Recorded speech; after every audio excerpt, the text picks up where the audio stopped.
From getting destroyed by Kaido to one shot by Shanks, useless Captain Mid is one of the strongest characters in the series. I'm not going to have that energy for the rest of the video because unlike what most may think, Kid is a monster, possessing all 3 types of Haki and an insanely OP Devil Fruit. So let's start there. Eustace Kid ate the Jiki Jiki no Mi, a Paramecia type fruit that allows him to control magnetic forces. 100% of the time, he uses these powers to control metal, but what he does with this metal can vary. For instance, his most famous attack, Punk Gibson, involves him creating a giant metal hand from the objects around him. And that's not all, as Kid has been seen creating cannons, giant bulls, and even mechs. The magnetic forces that Kid creates are no joke either, as he was able to send Big Mom flying by just repelling metal. However, it goes even further than that, as Kid is one of the very few who have awakened their Devil Fruit. The main usage that he has with this awakening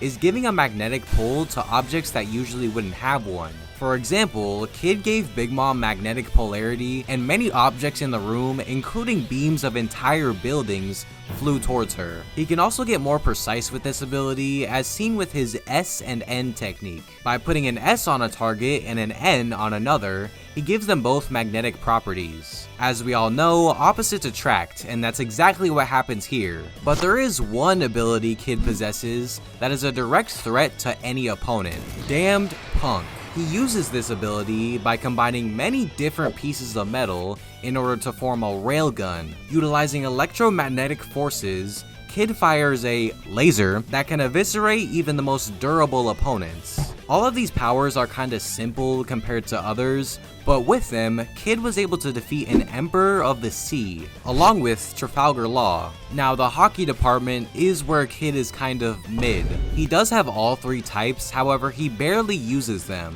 The only time he uses armaments is in a movie that is non-canon, and the only time he uses Conquerors is in an anime-only scene. Granted, Kid was able to sense Luffy's voice go out with observation Haki, and he should be able to completely negate Devil Fruit abilities because he has comparable Haki to Law. But speaking of Law, let's go over Kid's overall power. So before we get into the feats, let's cover the Captain Mid downplay. First, we have Kid losing an arm to Ben Beckman upon entering the New World. This to me is perfectly understandable, because no matter if you think that Ben is Commander, Admiral, or Yonko level, Kid had no training before this, whereas Luffy, with a time skip, is nowhere near Ben's level in the beginning of part 2. The next thing I see people clowning on Kid for is taking an L to Kaido.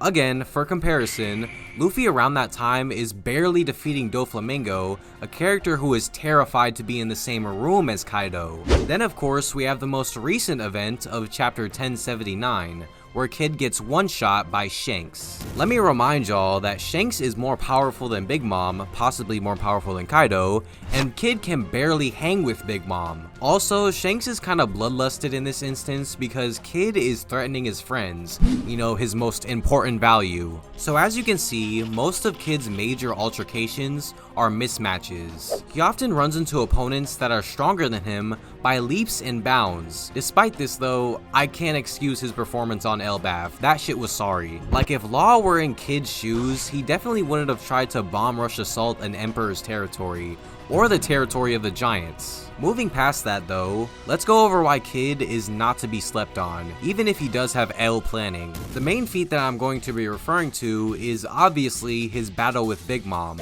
In this fight, he and Law defeat her with high difficulty. While this was a team effort, I will admit that Law did most of the significant damage to Big Mom, but this is really just because of his special abilities that allow him to do internal damage. I feel like you have to give Kid the benefit of the doubt, because if they weren't fighting one of the most durable creatures in the One Piece world, then his attacks would have done way more damage. On top of that, Kid should also outdo Law in the endurance department, because during the battle, he was being affected by Hawkins' damage transmission powers. Basically any damage that Killer did to Hawkins was done to Kid as well, which not only slowly deteriorated Kid, but also left him open for free attacks. Even after Hawkins' powers wore off, Kid still took an Ikoku sovereignty that launched him through a building. In summary, just being able to react to and tag Big Mom puts Kid above most commanders in the series. However, he goes even further beyond this by being able to significantly damage Big Mom without even doing internal damage. Eustace Captain Kidd is an absolute unit who I believe fights on the level of admirals. However, most of his fights are mismatches where he has no chance. And unfortunately, after chapter 1079, it looks like his horse in the race for the One Piece has been completely obliterated.